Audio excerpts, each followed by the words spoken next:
बहुत पुरान जमाना के बात है, जब भारत और नेपाल के बीच आज जैसन सीमा रेखा ना रहे।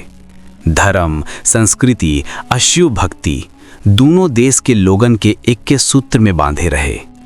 उहे समय नेपाल में एक प्रतापी राजा रहले, राजा महेंद्र। राजा बहुते धर्मात्मा रहले, भगवान शिव में अटूट विश्वास रखत रहले। लेकिन विधाता के लीला देखी। एक दिन राजा के कुष्ठ रोग घेर लेलस।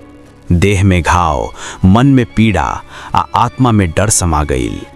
राजमहल के वैद्य, तांत्रिक, मंत्र साधक सब अजमावल गईल, मगर रोग ठीक ना भइल।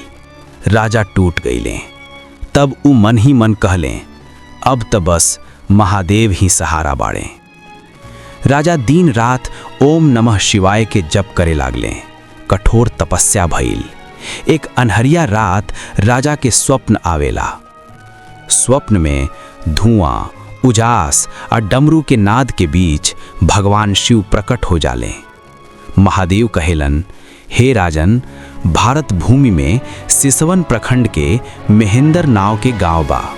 उहाँ जंगल के बीच एक गड्ढा बा, जेकर जल में हमार कृपा बसल बा। ओह जल से नहाई, देह पर लेप लगाई, तोहार कुष्ठ रोग मिट जाई।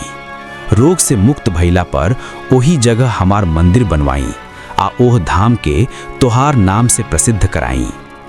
राजा के नींद टूटेला, देह कांप जाला आ मन विश्वास से भर जाला।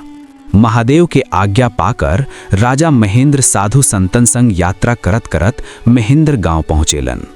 ओ समय ई इलाका घना जंगल रहल। चारों ओर सन्नाटा आ एक अजीब पवित्रता रहल। गांव से बाहर एक पुरान गड्ढा रहल, जेमे बरसात के पानी भरल रहेला। लोग कहेला ओह जगह कुछ अलग शक्ति बा। राजा शिव के आज्ञा मान के ओह गड्ढा के जल से नहाई लेन आ कई दिन तक उहे जल के देह पर लेप लगवैलेन।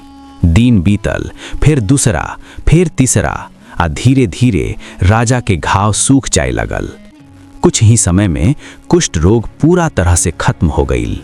राजा जमीन पर गिर के महादेव के प्रणाम कैले।